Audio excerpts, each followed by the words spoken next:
केजरीवाल सरकार के खिलाफ एलजी का बड़ा कदम। दिल्ली के एलजी ने सीबीआई जांच की सिफारिश की है। आबकारी नीति में नियमों की अनदेखी का आरोप लगाया गया है। आबकारी मंत्री मनीष सिसोदिया पर बड़ा आरोप लगा है। रिश्वत के बदले शराब कारोबारियों को फायदा देने का यह एलजी की तरफ से आरोप लगाया गया है। तो मनीष सिसोदिया ने 144 करोड़ की लाइसेंस फीस माफ की है। यह एलजी की तरफ से कहा गया है। पैसे का जो इस्तेमाल है वो पंजाब में चुनाव के दौरान किया गया है। तो एक बार फिर से दिल्ली के एलजी ने सीबीआई जांच की यहां पर सिफारिश की है। नई आबकारी नीति के नियमों की अनदेखी का आरोप लगाया गया है। तो एलजी ने एक बार फिर से जो केजरीवाल सरकार है उस पर शिकंजा कसना शुरू किया है। साथ ही आपको ये बता दें कि रिश्वत का ये आरोप लगा है। मनीष सिसोदिया पर यह आरोप लगा है कि 144 करोड़ का ये आरोप लगा है, जिसमें दिल्ली के एलजी ने सीबीआई जांच की सिफारिश की है।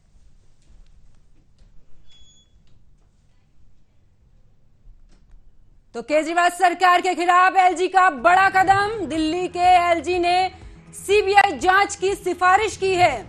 नई आबकारी नीति के नियमों की अनदेखी का आरोप लगाया गया है। आबकारी मंत्री मनीष सिसोदिया पर बड़ा आरोप लगा है। रिश्वत के बदले शराब कारोबारियों को फायदा, ये एलजी की तरफ से मनीष सिसोदिया के खिलाफ आरोप लगा है।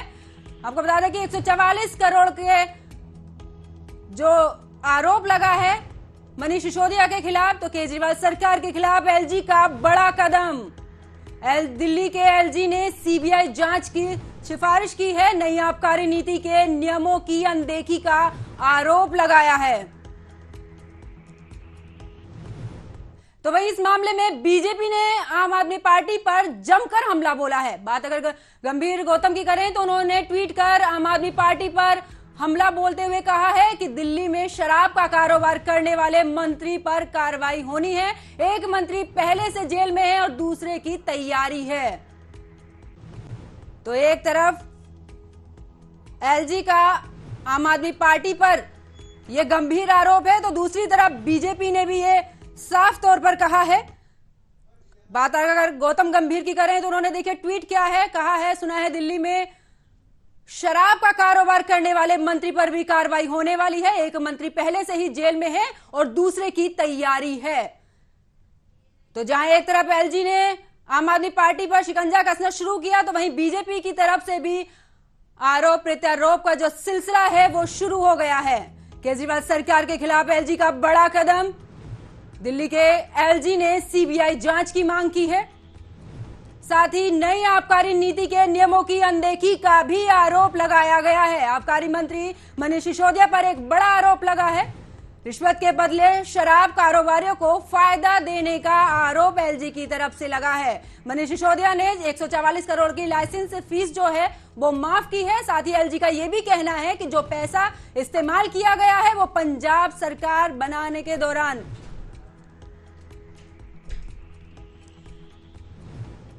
तो इस पूरी खबर पर आम आदमी पार्टी के जो प्रवक्ता हैं प्रीतपाल, वो हमारे साथ जुड़ चुके हैं। प्रीतपाल जी, एक बार फिर से आम आदमी पार्टी जो है वो एलजी के शिकंजे में कसती नजर आ रही, क्या कुछ खास प्रतिक्रिया देंगे इस पर?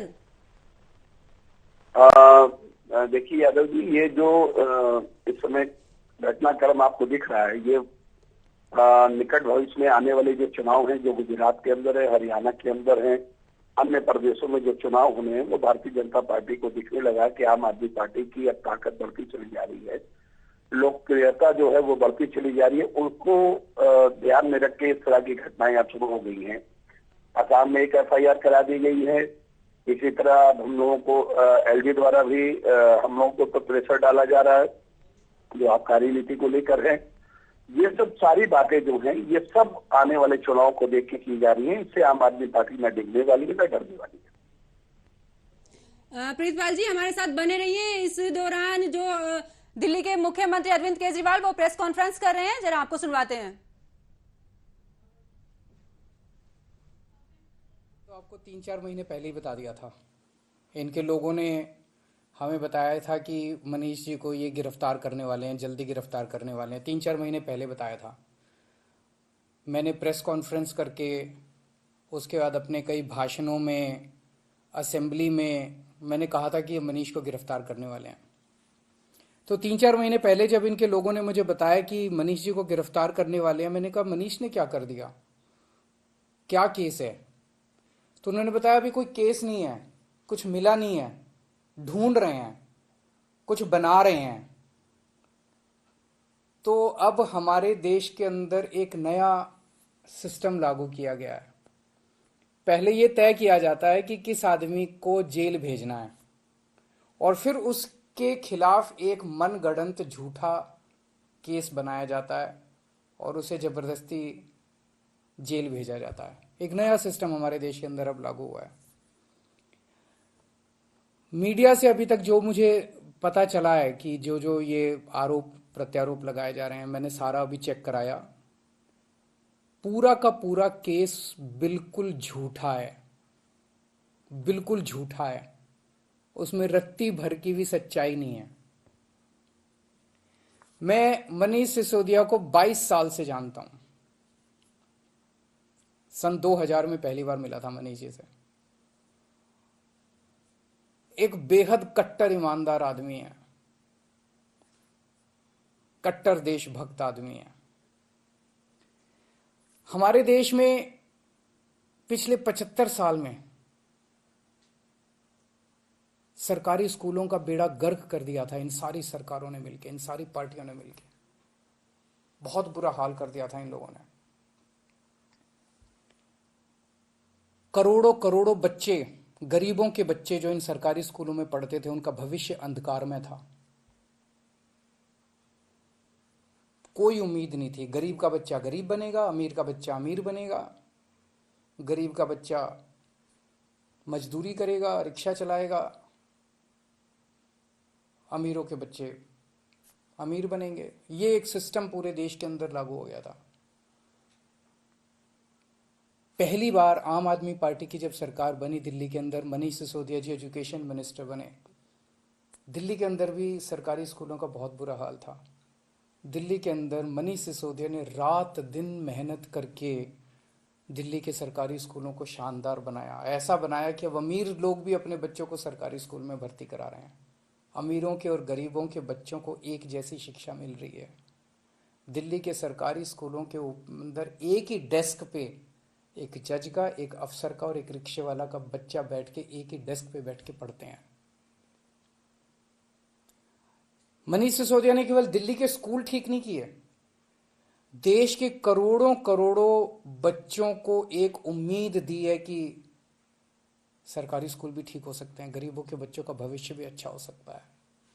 सुबह 6 बजे मनीष सिसोदिया अपने घर से निकल जाते हैं और अलग अलग स्कूलों के अंदर दौरा करते हैं, सरकारी स्कूलों के अंदर दौरा करते हैं। मैं पूछना चाहता हूं, कौन भ्रष्टाचारी ऐसा है इस दुनिया के अंदर जो सवेरे 6 बजे उठ के स्कूलों के दौरे पे निकल जाता है, बच्चों का भविष्य बनाना चाहता है? कौन भ्रष्टाचारी ऐसा है? तो जेल से हमें डर नहीं लगता। हमें इनको थोड़ा सा ये लोग समझ लें कि इनको लगता होगा जेल से हमें डर नहीं लगता। तुम लोग सावरकर की औलाद हो जिसने अंग्रेजों से माफी मांगी थी। हम लोग भगत सिंह की औलाद हैं। हम भगत सिंह को अपना आदर्श मानते हैं, जिसने अंग्रेजों के सामने झुकने से मना कर दिया और फांसी पर लटक गया। हमें जेल से, फांसी के फंदे से डर नहीं लगता। कई बार जेल हुआ है हम लोग। एक ये सोचने की बात है कि हाथ धो के हमारे पीछे क्यों पड़े हैं, आम आदमी पार्टी के पीछे क्यों पड़े? इतने हमारे एमएलए को ये जेल भेज चुके, सारे छूट छूट के आ गए। और कोर्ट ने जब छोड़ा तो ऐसे गंदे गंदे ऑर्डर पास किए इन लोगों के खिलाफ कि क्या झूठे सच्चे केस बना रहे हो। सत्येंद्र जैन को इन्होंने गिरफ्तार कर लिया झूठे केस में पिछले महीने। अब मनीष सिसोदिया जी को गिरफ्तार करने जा रहे हैं ये लोग। तो आखिर ये आम आदमी पार्टी के पीछे क्यों पड़े हैं, हम ही लोगों के पीछे क्यों पड़े हैं? 3 कारण है। पहला कारण, आम आदमी पार्टी वाले कट्टर ईमानदार हैं। वो पूरे देश को भरोसा हो गया आम आदमी पार्टी वाले कट्टर ईमानदार हैं। सारा देश कहता है यार कुछ भी हो, ये लड़के हैं तो ईमानदार। ये लोग झूठे केस बना बना के हमारे ऊपर कीचड़ फेंकना चाहते हैं, ये दिखाना चाहते हैं दुनिया को कि देखो ये भी हमारे जैसे ही हैं, जैसे हम भ्रष्ट हैं ये भी वैसे ही हैं, ये भी भ्रष्टाचारी हैं। पर दुनिया इनके यकीन नहीं कर रही। दुनिया खुद ही कह रही है कि झूठे केस लगा रहे हैं। तो जो मर्जी कर लो, सच सच होता है, झूठ झूठ होता है। जितना मर्जी कीचड़ तुम फेंक लो, कीचड़ चिपक नहीं रहा हमारे ऊपर, पाक साफ। तो अरविंद केजरीवाल को आप सुन रहे थे, उन्होंने साफ तौर पर कहा है कि बीजेपी जो है वो आम आदमी पार्टी को फंसाने की कोशिश कर रही है, किसी भी तरह से लांछन लगाकर इस पार्टी को बदनाम करने की कोशिश की जा रही है। तो हमारे साथ प्रीतपाल जी जुड़े हुए हैं। प्रीतपाल जी, अभी अरविंद केजरीवाल ने जो जिक्र किया है कि जो आम आदमी पार्टी है उसको बीजेपी घेरने की कोशिश कर रही है, कितना सच है इसमें?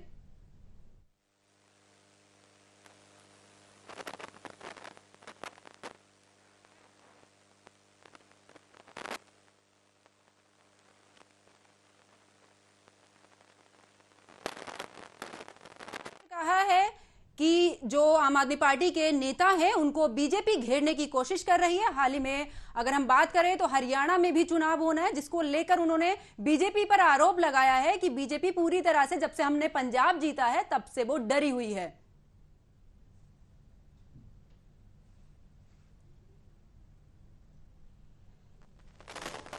तो आबकारी मंत्री मनीष सिसोदिया पर बड़ा आरोप लगा है, रिश्वत के बदले शराब कारोबारियों को फायदा देने का आरोप इस दौरान लगा है। तो वहीं इन सभी का खंडन करते हुए दिल्ली के मुख्यमंत्री अरविंद केजरीवाल ने भी साफ तौर पर यह कह दिया है कि जो बीजेपी है वो हम पर निराधार आरोप लगा रही है, इन आरोपों का कोई मतलब नहीं है, जबरदस्ती हमारे नेताओं को फंसाया जा रहा है। तो आबकारी मंत्री मनीष सिसोदिया पर बड़ा आरोप एलजी की तरफ से लगाया गया, रिश्वत के बदले शराब कारोबारियों को फायदा दिया गया है, ये एलजी की तरफ से कहा गया।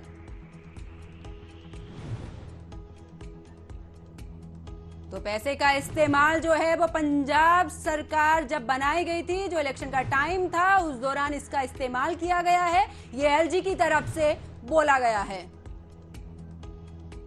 तो नई आबकारी नीति को लेकर इस दौरान आरोप लगे हैं, आरोप प्रत्यारोप का सिलसिला शुरू हो गया। गौतम गंभीर ने भी कहा है कि एक मंत्री तो जेल में है, दूसरे की तैयारी शुरू है। तो पैसे का इस्तेमाल पंजाब चुनाव में हुआ है, एलजी की तरफ से यह कहा गया। अरविंद केजरीवाल के खिलाफ एलजी का बड़ा शिकंजा।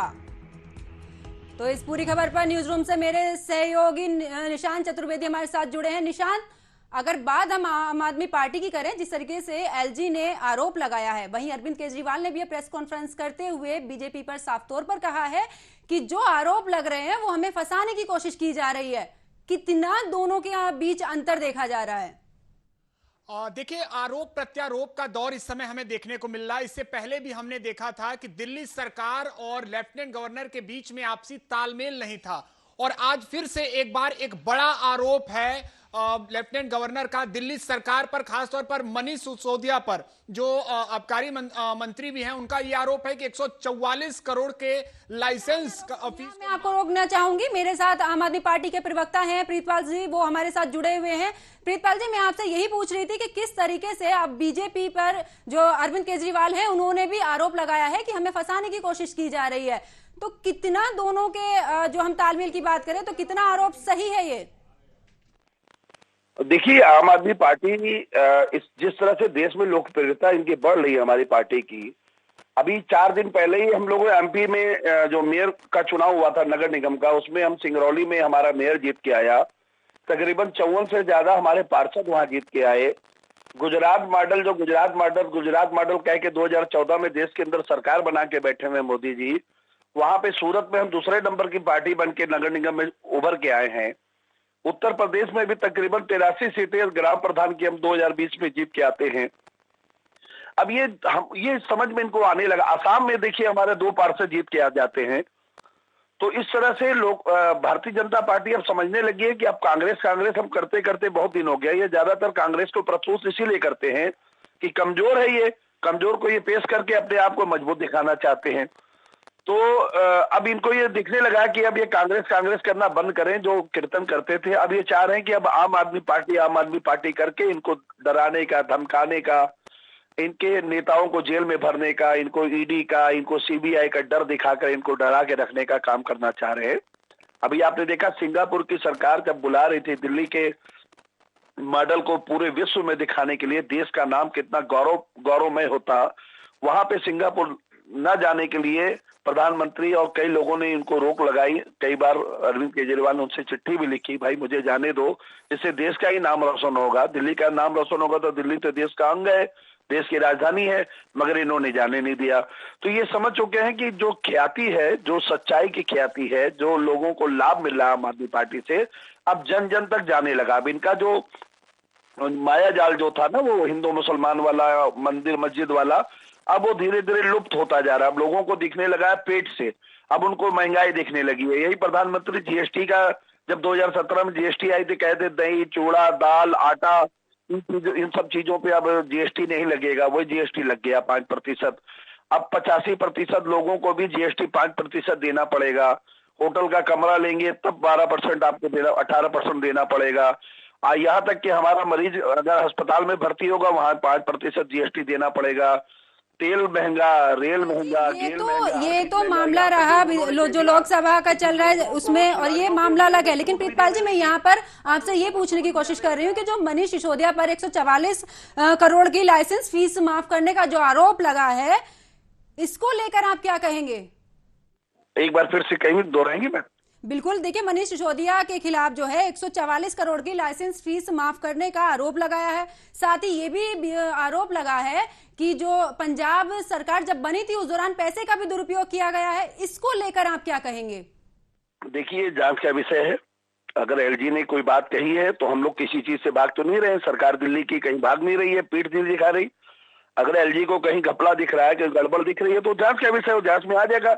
आपको पता होगा हमारे 36 विधायकों के ऊपर ये 2013 से लेके आज तक कम से कम 100 से ज्यादा मुकदमे दर्ज होंगे, और सभी मुकदमों से लगभग हमारे विधायक बरी हो चुके हैं। हमारे 22 विधायक यहाँ तक कि रेस्ट्रिक्ट किए जा चुके, निरस्त किए जा चुके हैं माननीय राष्ट्रपति महोदय द्वारा, जो 25 तारीख तक है अभी हमारे देश में।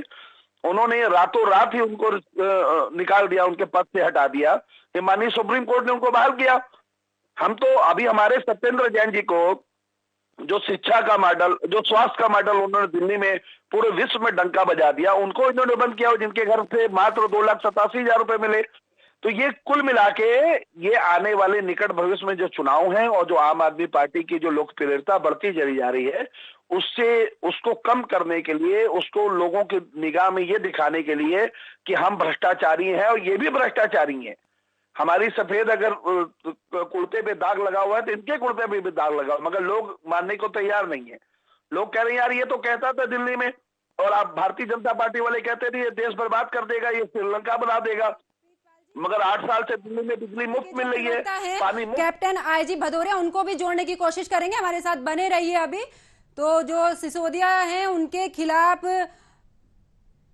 एलजी ने आरोप लगाया है, तो दिल्ली के में जो एलजी है उन्होंने सीबीआई जांच की सिफारिश भी इस दौरान की है।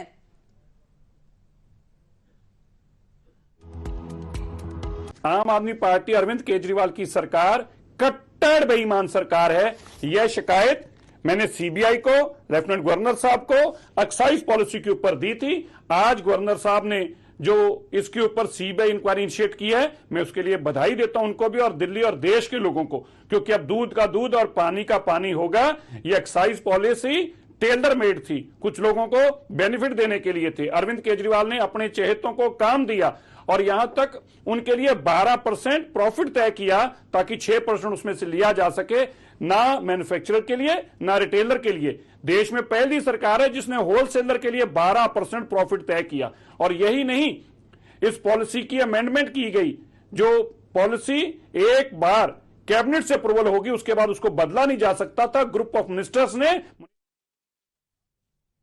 तो इसी खबर पर हमारे साथ बीजेपी के प्रवक्ता हैं captain IG Bhadauria. IG Bhadauria, आपका स्वागत है न्यूज वॉच इंडिया पर। सर, मैं यहाँ पर यह पूछना चाहूंगी कि अभी जिस तरीके से आबकारी नीति को लेकर अनदेखी का जो आरोप है वो मनीष सिसोदिया पर लगा है, और उधर से अगर आम आदमी पार्टी की बात करें तो आम आदमी पार्टी का कहना है कि बीजेपी के इशारे पर एलजी काम कर रहे हैं। क्या कुछ खास प्रतिक्रिया देंगे इस पर? नहीं, बिल्कुल जो केजरीवाल जी ने जिस तरह से दिल्ली में शराब माफिया को बढ़ावा दिया है, आप देखिए कि गली गली में जो है ना शराब की दुकानें खुल चुकी हैं, जैसे वो पूरी दिल्ली को शराबी बनाना चाहते हैं। काफी प्रांतों में देखो शराबबंदी हो रही है और दिल्ली में शराब को इस तरह से बढ़ा रहे हैं। उसके साथ साथ नई नई योजना लाते हैं, एक के साथ एक फ्री। अरे भाई, आज दुनिया तो कहती कि शराब से बचे और वो एक के साथ एक फ्री देके क्या क्या चाहते हैं कि पूरी दिल्ली जो है ना शराब में डूब जाए, शराब में बर्बाद हो जाए। ना वो मंदिर देख रहे, ना मस्जिद देख रहे, ना गुरुद्वारा देख रहे, हर जगह जो है ना ठेके खुलवा रहे। तो आप इतने, मैं कह, या तो आप ये मान लो कि आप राजस्व ज्यादा कमाना चाहते हो, मगर राजस्व कमाइए, मगर आप जनता की भी अनदेखी मत करिए ना। जनता को भी, दिल्ली की जनता ने आपको चुन के भेजा है, दिल्ली में आपकी सरकार बनाई है, तो आप जनता के साथ इतना जो है ना तो अत्याचार कौन सी कार का रवैया है? ऐसा मैंने पहले कभी नहीं देखा दिल्ली में कि सरकारी की दुकानें इस तरह से खोली गई हो। गली मोहल्ले में दुकानें खुल चुकी है और एक के साथ एक फ्री दे रहे हैं। तो ये क्या है? केजरीवाल जी, मुझे नहीं लग रहा है कि दिल्ली का भला चाह रहे हैं। वो दिल्ली को बिल्कुल एकदम बर्बाद करने के लिए सोच रहे हैं। जिस तरह की उनकी योजना आ रही है, उन योजना से तो ऐसा लग रहा है कि दिल्ली कुछ समय बाद जो है ना दिल्ली को बर्बाद कर डालेंगे ये। और आरोप लगाते हैं बीजेपी पे कि एलजी जो है ना उनके इशारे पे काम कर रहे हैं। अरे एलजी तो सही काम कर रहे, काम तो आप गलत कर रहे हो। एलजी अगर आपके ऊपर अंकुश ना लगाए तो आप तो दिल्ली को जो कब से पहले बात कर चुके होते। बिल्कुल भगत जी, मैं आपको यहाँ पर रोकने की कोशिश करूंगी। हमारे साथ आम आदमी पार्टी के जो प्रवक्ता हैं प्रीतपाल जी, उनसे भी मैं प्रतिक्रिया ले लेती हूँ। प्रीतपाल जी, भदौरिया जी का कहना है कि जो है पार्टी वो अपनी तरफ, जो एलजी है वो अपनी तरफ से बिल्कुल सही काम कर रही है, आप लोग बौखलाए हुए हैं। आपकी क्या प्रतिक्रिया है इस पर? देखिए, एलजी जो है वो चुना हुआ व्यक्ति नहीं होता, चुना हुआ स्थान नहीं होता, वो बाकायदा स्थापित किया हुआ स्थान है।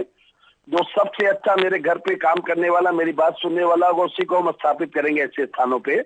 मगर अरविंद केजरीवाल और अरविंद केजरीवाल की जो सरकार है वो दिल्ली द्वारा चुनी हुई सरकार है और देश के अंदर चुने हुए सरकार और चुने हुए लोगों का ही मान होता है। ये लोकतंत्र है, ये राजतंत्र नहीं है। भारतीय जनता पार्टी हमेशा राजतंत्र में रहती है, हमेशा चुनाव मोड में रहती है, इसलिए उनको ये इस तरह से दिखता है। कांग्रेस ने और भारतीय जनता पार्टी ने ये आरोप लगाए हैं, सीबीआई की जांच की मांग की है। हम आम आदमी पार्टी एकदम इसका स्वागत करते हैं। जहां पे भी उनको ये लगे कि आम आदमी पार्टी के लोगों ने ये गलत किया, उसकी आप जांच कीजिए। सरकार आपके पास है, सारी एजेंसियां आपके पास है, फिर घबराते क्यों हैं? क्यों घबरा रहे हैं? सारी पुलिस इनकी है, दिल्ली पुलिस तक इनके पास है, नगर निगम एमसीडी की इनके पास है। इनको पता नगर निगम में लोगों ने इनको नकार दिया, इसलिए चुनाव भारतीय जनता पार्टी डर रही है कराने के लिए। क्यों नहीं एमसीडी का चुनाव दिल्ली में करा रही?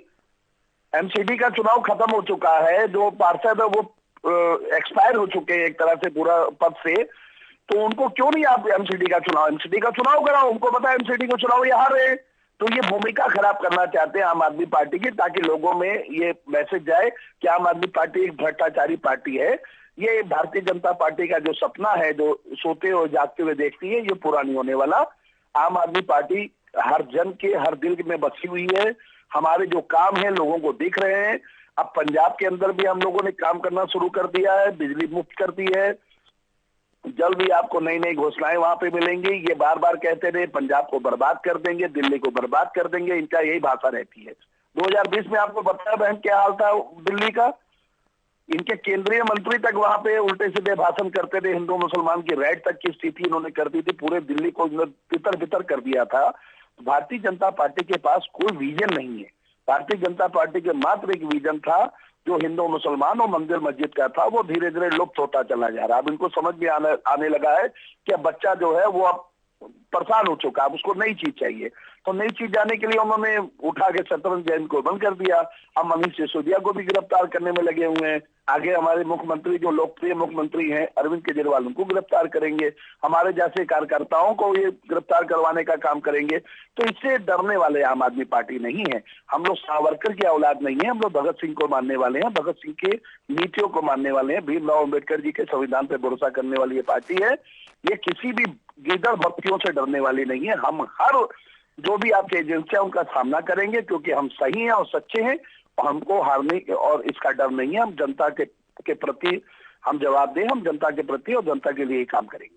बिल्कुल प्रीतपाल जी, मैं इस जो मुद्दा है इस पर भदौरिया जी की प्रतिक्रिया लेना चाहूंगी। भदौरिया जी, प्रीतपाल जी का कहना है कि हम भगत सिंह की पार्टी से हैं, हम किसी से डरते नहीं, हम जेल जाने से नहीं डरते हैं, हम जांच से नहीं डरते हैं। साथ ही उन्होंने ये भी बोला है कि एमसीडी का जो चुनाव है दिल्ली में वो केंद्र सरकार क्यों नहीं करा रही है। क्या कुछ इस पर प्रतिक्रिया देंगे?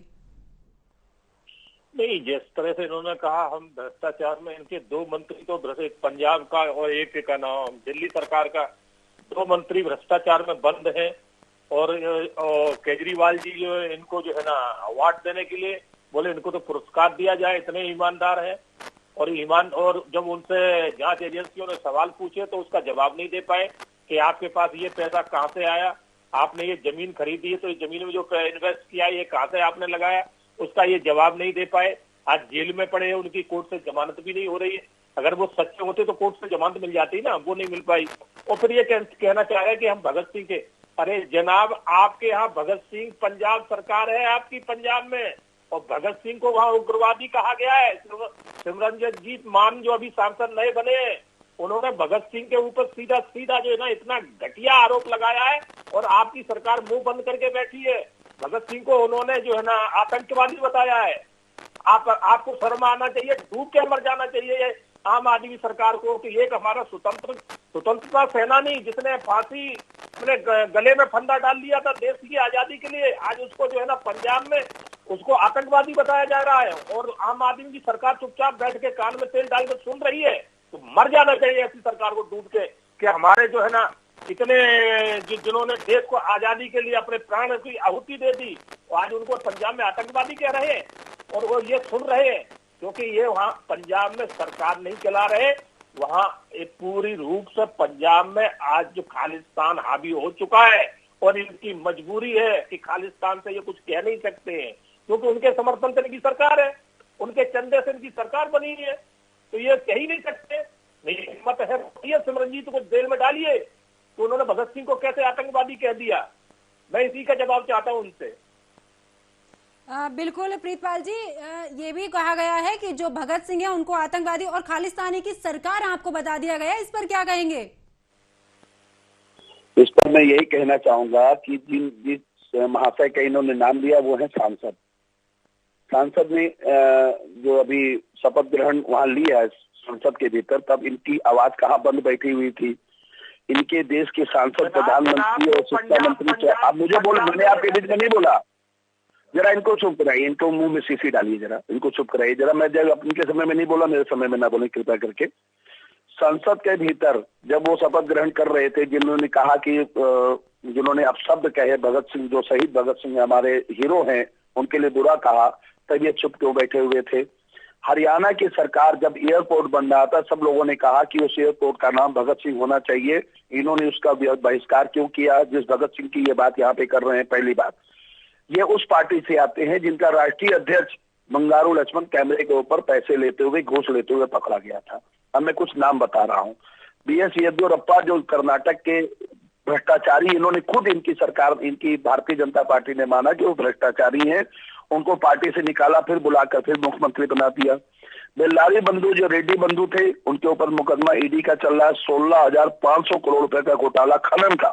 आज तक वो कहाँ है? उनके ऊपर ईडी इनकी क्यों नहीं हमला कर रही? हिम्मत बिस्वा, इनकी पत्नी ने, रिंकी बिस्वा ने, जो मनीष सिसोदिया के ऊपर मुकदमा कर रखा है अभी, जो मनीष सिसोदिया ने पीपीई किट का घोटाला खोला था, उनके ऊपर जल आपूर्ति का घोटाला चल रहा, उनके ऊपर क्यों नहीं मुकदमा किया? शिवराज सिंह जो व्यापम के घोटाला इनके ऊपर पड़ा हुआ है, उनको बार बार ये मुख्यमंत्री क्यों बना रहे हैं?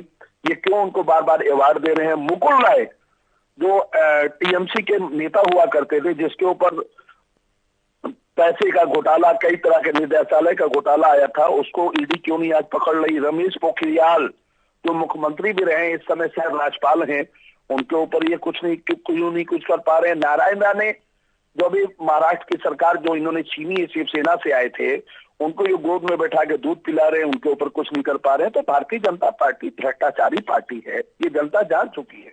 अभी वो जो अभी भागा है, DHFL वाले जो भागे हैं, उनसे इन्होंने 29 करोड़ रुपए का घोटाला ले रखा, जो 34,000 करोड़ रुपए देश का लेकर भाग गया है।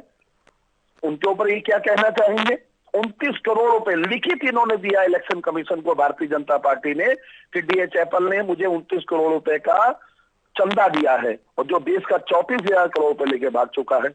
तो इस तरह की ये, और इनके नीरव मोदी और मेहुल भाई ये सब भागे पड़े हैं। काला पैसा देश में आया नहीं, जनता के ऊपर आप टैक्स पे टैक्स लगा रहे हो। आप मुझे आम आदमी पार्टी को दिखा रहे हो। आम आदमी पार्टी दिल्ली वालों को कर क्या रही है? क्या यही सजा देना चाहते हो कि दिल्ली वालों को हम बिजली मुफ्त दे रहे हैं, पानी मुफ्त दे रहे हैं, माताओं बहनों को बसों में आवागमन मुफ्त दे रहे हैं, वहाँ पे शिक्षा मुफ्त दे रहे हैं, स्वास्थ्य मुफ्त दे रहे हैं? आपके जो सवाल हैं उनकी से प्रतिक्रिया लेना चाहूंगी भदौरिया जी से। भदौरिया जी, जिस तरीके से ये बीजेपी पर भी आरोप लगा रहे हैं कि भ्रष्टाचार में लिप्त आपके मंत्री भी हैं, क्या कुछ कहेंगे इस पर?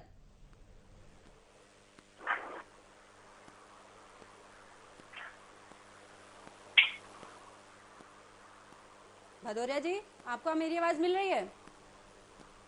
जी देखिए भदौरिया जी, प्रीतपाल जी आरोप लगा रहे हैं कि बीजेपी में भी ऐसे बहुत सारे नेता हैं जो भ्रष्टाचार में लिप्त हैं। इस पर क्या प्रतिक्रिया देंगे? बीजेपी में एक भी नेता आज की तारीख में ऐसा नहीं है। हमारे पास जो इन्होंने जो आरोप लगाए हैं वो नेता हमारी पार्टी में कभी हुआ करते थे, और ना ही हमने अगर कहीं उनके ऊपर अगर जरा सा भी आरोप लगा है हमने तुरंत उनको पार्टी से निष्कासित किया है। हेमंत बिस्वा मुख्यमंत्री है आपके, सुने हेमंत बिस्वा आपके मुख्यमंत्री हैं, शिवराज सिंह आपके मुख्यमंत्री हैं, अभी ज्ञान मुकुल राय जी आपके केंद्रीय मंत्री हैं, रमेश पोखरियाल राज्यपाल हैं, चुप कराओ नारायण राणे क्या है, ये सब क्या है? मैं डिबेट से चला जाऊंगा अगर इसको बीच में बुला रहे हैं तो आप आगे भी डिबेट से भाग जाते हैं। भारतीय जनता पार्टी अभी परसों आप भाग गए थे, अभी परसों की डिबेट में आप छोड़ के भाग गए थे, क्योंकि आप सच सुनना नहीं चाहते हैं। आप सच सुनना नहीं चाहते, भ्रष्टाचारी पार्टी से आते हैं, आप सावरकर की औलाद हैं, इसलिए आप डरते हैं हमसे। हम भगत सिंह के बच्चे हैं, भगत सिंह को मानने वाले हैं, आप डरते हो हमसे। आपको डर लगता है, भगत सिंह से डरते हो, आप सावरकर की औलाद हो। आप डरपोक सावरकर की जो अंग्रेजों के तलवे चाटा करते थे उनकी औलाद हो आप। सावरकर जो अंग्रेजों के तलवे चाटा करते थे उसकी औलाद भाग गए। इसी तरह ये परसों भी भाग गए थे। ये सच सुनना नहीं चाहते, सच पे जवाब देना नहीं चाहते, तो ऐसे लोगों को मत बुलाए कीजिए। ये परसों भी एक डिबेट में भाग गए थे। प्रीतपाल जी, आप जब बोल रहे थे उस समय पे भदौरिया जी सुन रहे थे, अभी आप उनकी बात पूरी तरीके से सुनिएगा, आपको भी बोलने का मौका दिया जाएगा। सब भाग गए, सब चले गए, तो मैंने बताया इनको ना कि भाई ये मुख्यमंत्री आपके एमपी के हैं, ये आसाम के मुख्यमंत्री हैं, ये झूठ क्यों बोल रहे हैं? भाई आपके व्यूअर्स को जानकारी होनी चाहिए इस बात की। जो मैंने नाम लिया वो कहाँ भाग गए, बता दीजिए रही।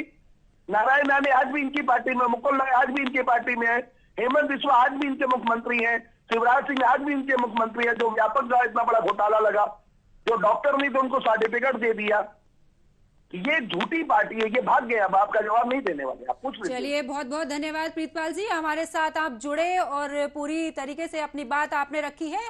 वहीं भदौरिया जी, आपका भी बहुत बहुत शुक्रिया, आप भी हमारे साथ जुड़े, और हमारे संवाददाता जो निशांत चतुर्वेदी वो भी हमारे साथ इस खबर पर जुड़े थे। आप सभी का बहुत बहुत शुक्रिया। तो जिस तरीके से आरोप प्रत्यारोप का सिलसिला लगातार जारी है, मनीष सिसोदिया को लेकर एलजी ने सिफारिश करने की बात की है, उन पर आरोप लगाया है। तो अब देखने वाली बात होगी कि इस मामले में आगे क्या कुछ होने वाला है। मेरे साथ फिलहाल इतना ही। आप देखते रहिए न्यूज़ वॉच इंडिया। नमस्कार।